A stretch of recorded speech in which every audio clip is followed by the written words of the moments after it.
வணக்கம். இப்போ நம்ம வந்து சிக்கனை வந்து கிரேவி செய்ய போகிறோம். இப்போ இந்த சிக்கன் கிரேவி செய்கிறதுக்கு வந்து நம்ம முதல்ல வந்து சிக்கன் எல்லாம் நல்லா கழுவி எடுத்து வச்சுக்கினேன். இஞ்சி பூண்டு பேஸ்ட்டெல்லாம் ரெடி பண்ணி வச்சுக்கிட்டு வெங்காயம் தக்காளியெல்லாம் அரிஞ்சு வச்சுக்கணும். இப்போ வந்து பூப்பட்டை கிராம்பு வந்து முதல்ல எண்ணெய் வானலில் கொஞ்சமாக எண்ணெயை ஊற்றி காய வச்சுட்டு காயிட்டோன்னு சொல்லிவிட்டு பட்டை கிராம்பு ஏலக்காய் கொஞ்சமாக போட்டு வெடிக்கிட்டோன்னு இந்த சிக்கனை போட்டு ஒரு வதக்கணும். இந்த பட்டை வாங்கின்னு வரோன்னு வச்சுக்கோங்களேன். நல்லா இதை நம்ம இந்த ஓண்டு வாயில் போட்டு பார்த்தாலே தெரியும். இது ஒரிஜினல் பட்டைனா இனிப்பாக இருக்குது நல்லா சாப்பிட்றதுக்கு. அதே அப்படியே மோந்து பார்த்தாலும் நல்லா வாசனையாக இருக்குது. இதுதான் ஒரிஜினல் பட்டை. ஃபஸ்ட்டு கிராம்பு போட்டுப்போம்.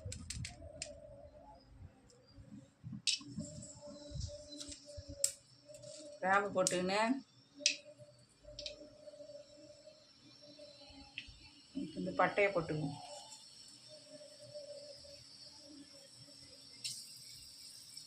இந்த ஏலக்காயை இப்படி நிமிட்டி போட்டார்.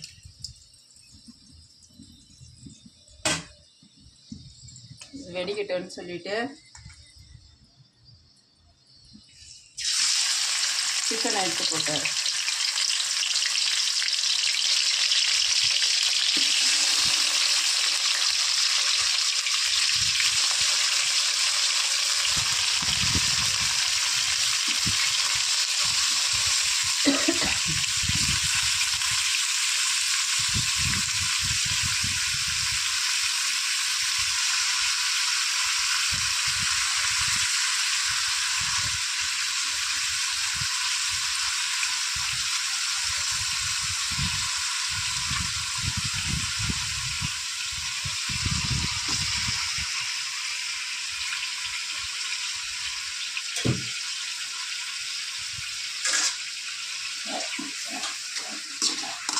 அது கொஞ்சமாக நல்லா வதங்கட்டோன்னு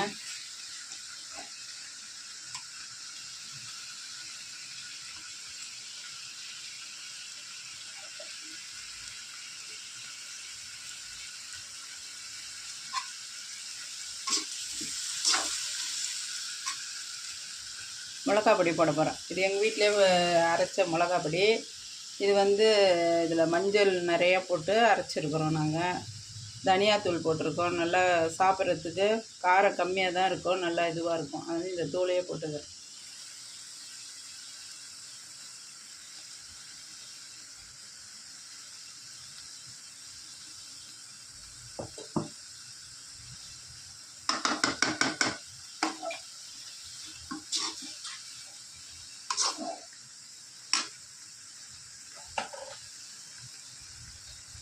உப்பு கொஞ்சமாக போட்டுக்கணும். நல்லா இதை வதக்கி விடணும். வதங்கிட்டு இஞ்சி பூண்டுலாம் நான் நசுக்கியே போட போகிறேன். அரைக்கடை நசுக்கி தான் போட போகிறேன்.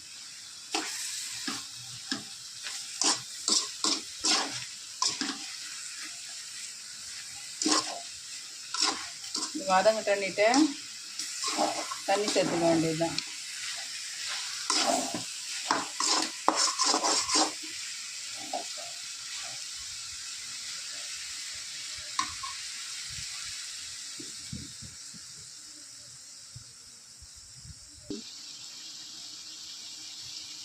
இப்போ வந்து நல்லா வந்து கறி வந்து வதங்கிருக்குது. இந்த நேரத்தில் நம்ம கொஞ்சம் தண்ணி சேர்த்துக்கலாம்.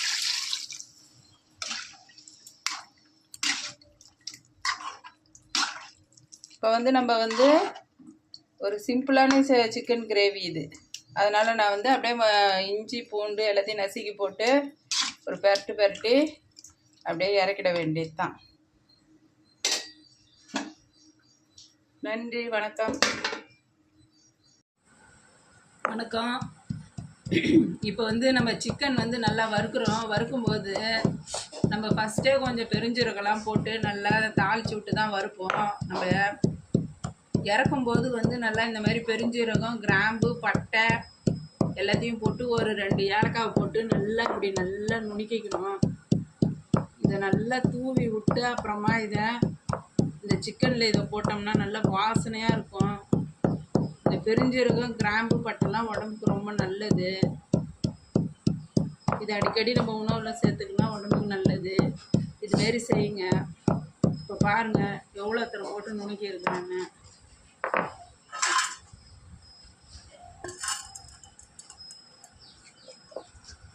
இப்போ இதை அப்படியே சிக்கனில் தான் போய் போட போகிறேன். இதுமாதிரி ஒன்று பாதியாக தான் நுணுக்கணும், ரொம்பவும் மழைப்பழமும் நுணுக்கக்கூடாது. இதை அப்படியே சிக்கனில் போட்டு ஒரு கழுவி விட்டு இறக்கணும்னா அப்படியே வாசனையாக இருக்கும். இப்போ இதை நான்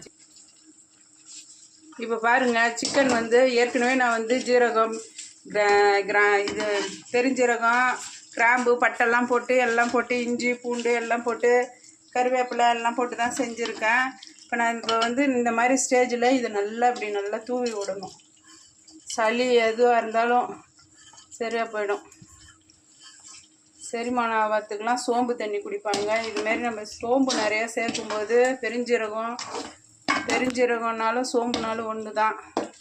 அது சேர்க்கும்போது உடம்புக்கு ரொம்ப நல்லது. இது மாதிரி நிறையா போட்டு செய்யணும். இது மாதிரி செய்யுங்க. நன்றி, வணக்கம்.